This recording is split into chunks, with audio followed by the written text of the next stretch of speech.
So hi everyone and welcome back to the channel. Welcome to the end of 2024. Now let me just say before we start this video, thanks everyone for supporting the channel. It doesn't matter if you're a brand, a Patreon, or just a viewer who's watched and got involved with the videos in the comment section below. All of that's just enough to make me feel extremely grateful. So big thanks from me, and let's do more cool stuff in 2025. Now what I've got here today is just a little overview of some of the parts that I really liked testing in 2024. And later in the video, we'll get to a few of the things that I don't think went that well for me in terms of testing. Now, what I've got here is just 4 or 5 products that I really liked. There are loads of things that come to the channel that you don't see. Some of it doesn't even go on to being videoed. Some of it just gets put on Patreon, and some of it just I don't have time to look at in total. So this really is the cream of the crop in terms of what I've been sent. Now, starting in no particular order, let's just start with something I started testing in the spring before the road TT season started. I was desperate to get my hands on, which I didn't really cover too much on the channel because I didn't want to put video out until I thoroughly tested it. And it is these handlebars. Now, these handlebars say Peak Torque Cesspool Engineering. These are one of the first prototypes off the production line. As you can see, they're not even painted. They're pretty scabby. But what these handlebars do is enable the rider to get into that kind of fast parallel forearm position on the hoods, but have wrist support, which is a position that on a normal handlebar isn't really sustainable for me, at least for more than about a minute, because you just get burning triceps and shoulders. But this handlebar legit made me the fastest 25-mile TT I've ever done on a road bike. I was able to ride at over 40 k's an hour for an hour, not particularly the fastest course, and I wouldn't have been able to do it on a normal handlebar. So what's clever about these handlebars, and I haven't really gone onto this in the channel because the production ones are here. These are the ones I actually rode on the Tavello for a bit and on my rim brake bike. But it's a normal reach from the center of the stem clamp to the hoods, normal reach. So no weird bike fitting. Yes, they are very narrow, but the main thing for me is it enables you to get your hands on the hoods, but have that wrist support, and that's enabled by this back sweep. The back sweep doesn't affect the reach because the reach, like I said, from here to the hoods is exactly the same, but it gives you that resting position. They are UCI legal. They do fit within the UCI's mandate about wrist support. There's technically no forearm support on these. They are very narrow. I think when you've got the brake levers on, they measure about 28 to 30 at the hoods. The Airoo from Ascent, which is the wheel brand that comes from Singapore, they're also very good for shorter riders who just want a narrower bar. I don't tend to ride them unless I'm doing road TTs and exclusively riding in that kind of tuck, because to me they are too narrow and climbing and sprinting just feels weird. But if you're a smaller rider who just wants a narrower bar with a normal reach, these are really good. They come in a short reach and a long reach. No affiliation with these handlebars, just really like them. I've tested Ascent wheels in the past and it's to be pretty solid, and it's quite nice to doing something completely novel. And these have been designed a couple of years ago and they're finally getting there with the production. So this is the more production version. And yeah, if you want to go fast on a road bike and you can't sustain a kind of TT tuck position on a road bike, try out a set of bars like this. And it's this back sweep which enables that fast position. Anyway, so that's the Airoo long reach bars. The short reach bars work a bit better for just general all day riding. Moving on, product number 2 that I really like this year. And this is more of a 2-year project for me. And because the previous year I was actually testing the prototypes under embargo for basically a whole year. And then this year they were launched at the start of the year, and it's the Favero MX gravel / mountain bike pedals. I've actually been riding them on the gravel bike, which, as you probably saw in the last video that went up on the channel, is more like mountain biking anyway. And these are taking an absolute battering. Now, I used to work in wireless torque sensing and power sensing for big industrial applications like wind turbine gearboxes and stuff like that. And I know how hard it is to make things robust, especially using strain gauges. So the fact that these take an absolute battering, and I've had a preliminary prototype pair and the production pair, they've never missed a prawn wop. They've never missed a beat. They've had several crashes. As you can see, these ones are absolutely battered. And apart from just a bit of a dry bushing on the inside on this oil wiper seal that gets a bit squeaky when it gets dry, mechanically, they've not been at fault at all. They are just absolutely solid. And I think the mark of a good product to me is if you have it on the bike and you don't know it's there, that's the mark of a good product. It's just working in the background, pairs instantly. It does pedal center offset as well. It's got the same Q factor as an XCR pedal, very low stack height. And I'm now testing on the roadside the Look Keo power pedals, and they are a world away from this. They are just not accurate. There'll be a video coming on those very soon. So I'm 900 quid down on those look pedals compared to these. And these are about 2/3 of the price for the left and right versions. And in my experience, these are just so far, after 2 years of solid testing, absolutely bomb-proof. And I've actually ridden, looking at Strava, my gravel bike more this year than my road bike. Crazy, but these have been on that all year. So massive congratulations to Favero. I think they've really nailed this. And I think they could bring some of the lessons they've learned on this over to the road one to get that Shimano Q factor narrowed in a bit and ditch that big pod. Because these are an absolute pearl of a product. Really enjoy those. Again, no, we're not paid to say this, not affiliated with Favero.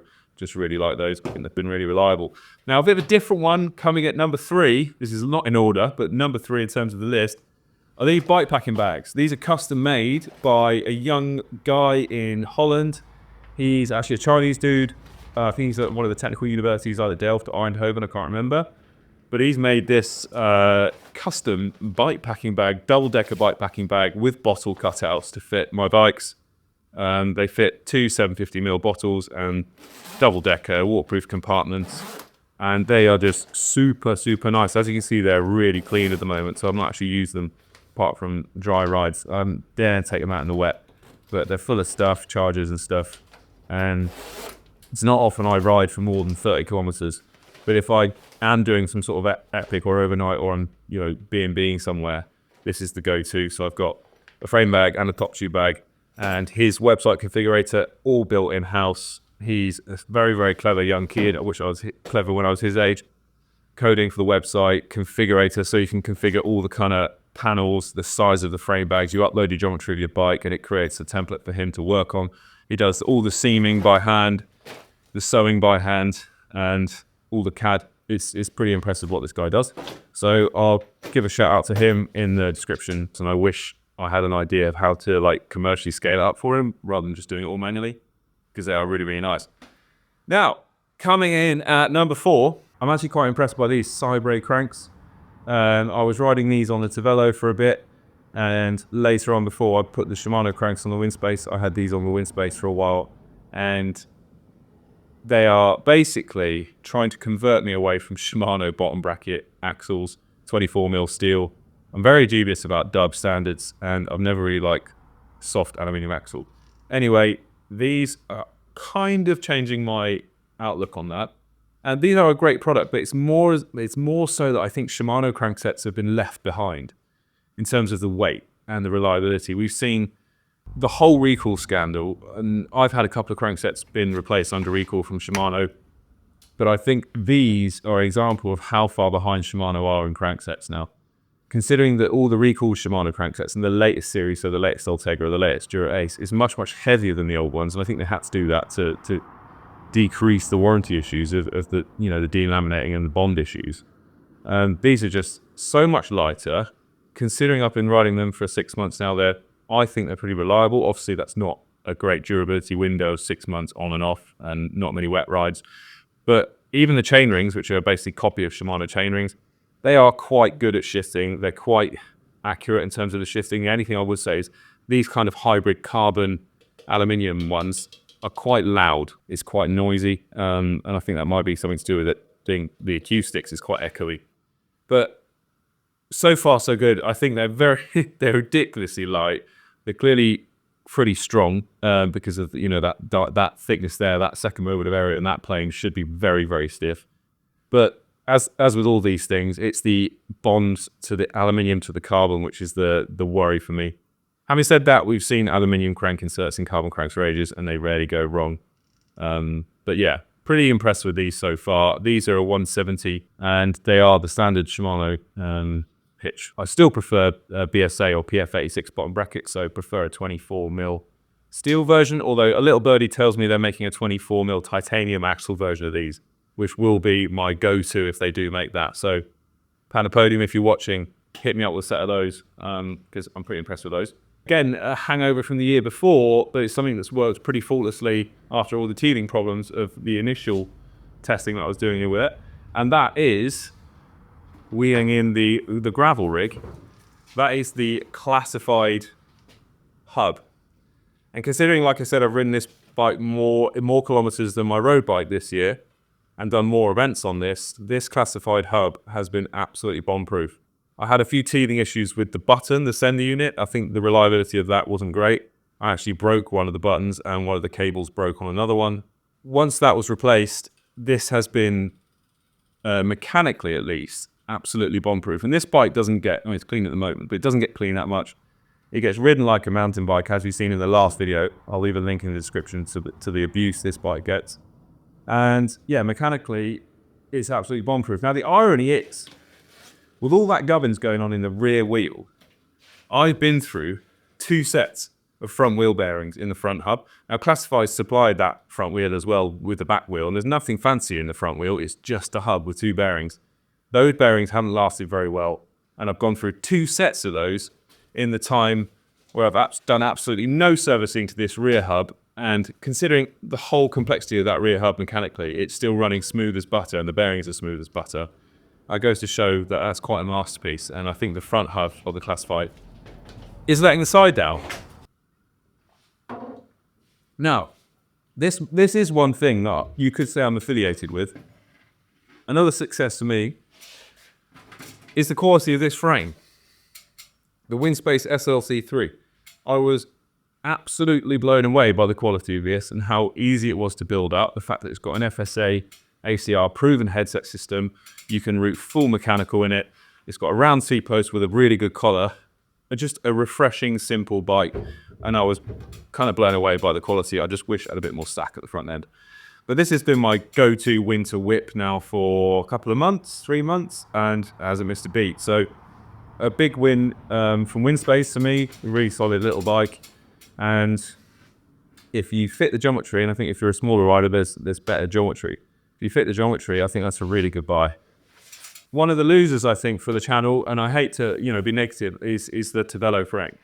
I was riding this after fettling the bottom bracket and fixing the seat post issue. I had the damaged seat post clamp. The bottom bracket was just far too small. And I was back and forward with Tevelo for ages about what standard they should be using. And it did seem to me at the time they were a little bit kind of lost with it. And they didn't really know what to do. And it is difficult with press fit. You're damned if you do and you're damned if you don't. If you make it too loose, it creaks. Make it too tight, it can break the frame. And you need a special bottom bracket for it. Or a compliant bottom bracket, let's say a plastic one. But there are other things that I just didn't get on with. The very low stack height. Okay, that's a problem on the Windspace as well. But the fact is this fork didn't even give me the option to run it any higher. This is the longest the fork could be. The steerer tube on this is scarily thin as well.